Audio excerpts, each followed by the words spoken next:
firman-Nya. Makasih Pak Haji Lasno. Ya, auzubillahi minasyaitonirrajim. Aku berlindung kepada Allah dari godaan syaitan yang terkutuk. Bismillahirrahmanirrahim. Dengan nama Allah yang Maha Pengasih lagi Maha Penyayang. Surah As-Saffat, surah yang ke-37 ayat 102 sampai 110 ini tentang awal mula asal muasal kurban. Ya, karena sebentar lagi kita akan menghadapi Idul Kurban, maka kini kita kembali mengungkapkan sejarah awalnya tentang bagaimana peristiwa besar ini terjadi. Ini bagian daripada ujian keimanan bagi seorang ayah, seorang anak, dan seorang istri. Ujian ini diabadikan Allah dalam surah As-Saffat ayat 102 sampai 110. A'udzubillahi minasyaitonirrajim. Falamma, maka ketika balagho, telah sampai, ya, balik itu artinya telah sampai kepada usia balik, akil balik.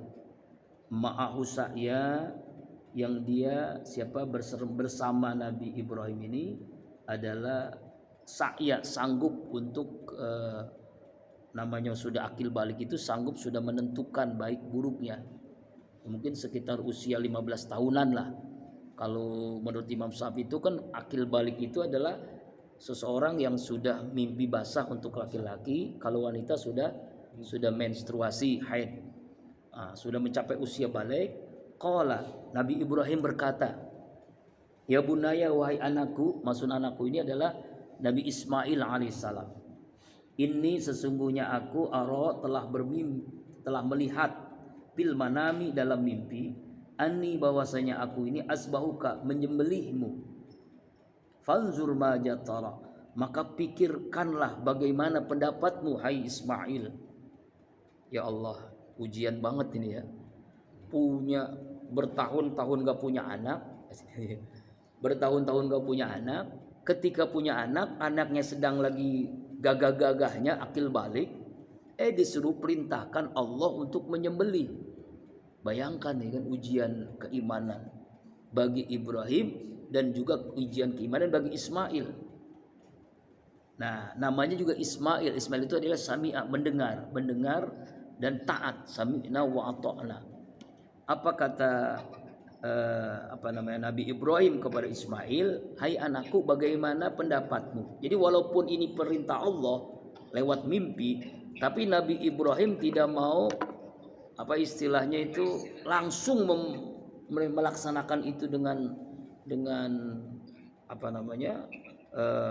tanpa diberikan musyawarah dulu. Inilah Nabi Ibrahim ini, walaupun ini perintah Allah, tapi tetap beliau meminta pendapatnya Nabi Ismail alaihissalam. Panzur majatara, hai anakku, bagaimana pendapatmu? Qala, jawaban Nabi Ismail apa? Ya abatif'al, wahai ayahku, ayahandaku, lakukanlah, kerjakanlah, ma tu'mar, apa yang Allah perintahkan kepadamu, lakukan ya Allah, lakukan, ini perintah Allah, kerjakan. Nah, bayangkan kalau Ismail ini bukan orang soleh, dia hanya pintar. Nah, makanya kita ingin punya anak pintar dan soleh. Ya, ada orang yang pintar tapi nggak soleh. Mungkin jawabannya bukan ya batifal matukmar. Mungkin jawabannya, bapak aja dulu yang saya sembelih, yang lebih tua gitu. Karena dia pintar kan. Tapi kalau dia soleh, jawabannya begitu. Kerjakan ayahku, ini adalah perintah Allah untukmu. Satajiduni, engkau ayahanda akan mendapatiku, siapa? Nabi Ismail, insya Allah, jika Allah berkehendak, minas sabirin, termasuk orang-orang yang sabar, di antara orang yang sabar. Jawaban luar biasa Nabi Ismail, nggak nyangka. Dia khawatir jawabannya di luar ini kehendaknya gitu ya. Tapi jawaban Nabi Ismail, anak yang soleh, kerjakan ayahandaku, ini adalah perintah Allah, semoga kita termasuk orang-orang yang sabar. Nah, lalu apa yang terjadi? Falamma aslama, maka ketika keduanya telah Islam kan, aslama itu Islam, telah berserah diri, menyerahkan semuanya kepada Allah. Ya, ini suaranya. Wa tallahu lil jabin, dan akhirnya Nabi Ibrahim membaringkan Ismail di atas pelipisnya. Jadi membaringkan di atas pelipisnya, maksudnya di atas dagunya begitu, pelipisnya gitu ya. Wa nadainahu ayya Ibrahim. Lalu apa yang terjadi? Ini udah mendekati nih. Sudah mendekati penyembelihan nih, sudah dekat, sudah siap dengan pedang. Ya kan waktu itu pedang ya. Kalau di kita itu golok lah ya, pisau yang besar ya, pedang lah ya. Kemudian apa kata Allah Subhanahu wa taala? Wa nadaina ya Ibrahim. Lalu kami panggil, wahai Ibrahim. Kami ini adalah sebagaimana kita pernah mengkaji, Allah itu menggunakan kata kadang kami, kata aku. Kenapa kami? Ini bukan berarti kami di sini banyak, li ta'zim, untuk mengagungkan Allah itu maha agung, maha besar, karena peristiwa ini terjadi luar biasa. Maka kalimatnya nahnu wa nadaina Ibrahim. Kami Allah memanggil Ibrahim. Qad, sungguh, sodakta, engkau telah membenarkan ru'ya, mimpi itu. Inna, sesungguhnya yang kadzalika, demikian itu, nazil musinin, kami memberikan balasan kepada orang yang muhsin. Muhsin ini orang yang selalu berbuat baik. Ya, termasuk orang-orang muhsin. Kami balas memberikan balasan yang terbaik kepada orang yang muhsin, baik itu Ibrahim ataupun Ismail. Inna, sesungguhnya haja ini lahwal balaul mubin. Ini adalah benar-benar sungguh ujian yang nyata, ujian yang sangat luar biasa.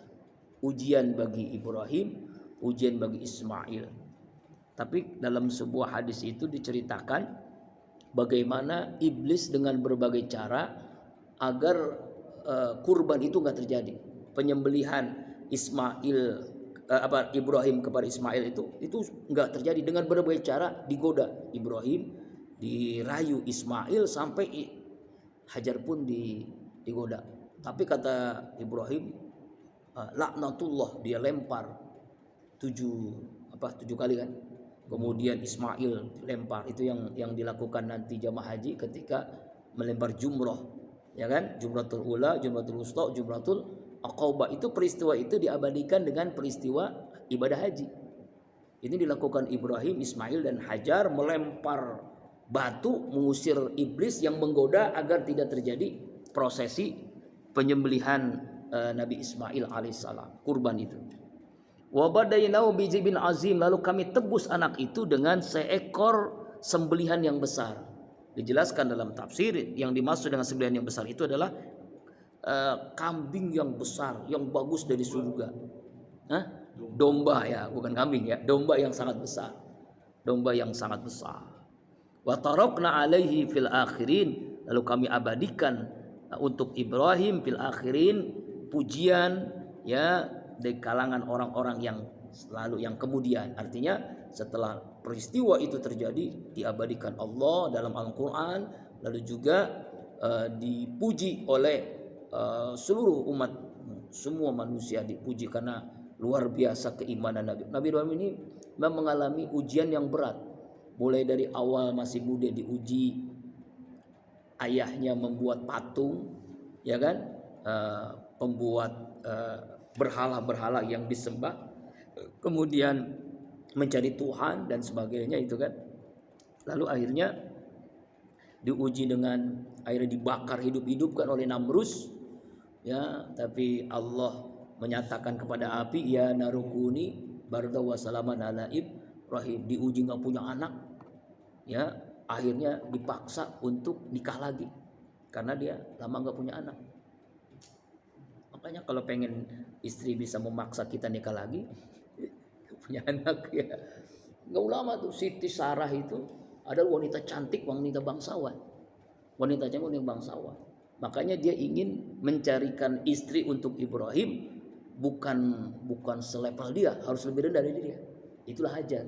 Hajar itu budak, pemberian dari raja yang senang dengan Siti Sarah, yang berkali-kali di dalam tafsir Ibnu Katsir itu ya dijelaskan Siti Sarah itu digoda oleh raja tadi karena dia melihat kecantikan yang luar biasa, keturunan ningrat gitu, tapi nggak bisa godanya. Akhirnya satu-satunya cara akhirnya dia memberikan hadiah Siti Hajar itu. Masya Allah, hadiahnya itulah menjadi istrinya Nabi Ibrahim alaihissalam. Dari Hajar ini lahir Ismail. Nah, anehnya yang luar biasanya, Siti Sarah pun akhirnya punya anak namanya Nabi Ishak. Anaknya dua-duanya Nabi. Dari anaknya cucu-cucunya Nabi, sampai dari Nabi Ishak akhirnya Nabi Yakub, dari Nabi Yakub Nabi Yusuf, terus sampai Nabi Musa, Nabi Isa. Nah, dari Nabi Ismail terus sampai ke Nabi kita Muhammad sallallahu alaihi wasallam. Salamun ala Ibrahim, kesejahteraan kepada Nabi Ibrahim, selamat ke atas Nabi Ibrahim. Kadzalika, demikianlah, nazil musinin, kami Allah memberikan balasan kepada orang yang selalu berbuat baik.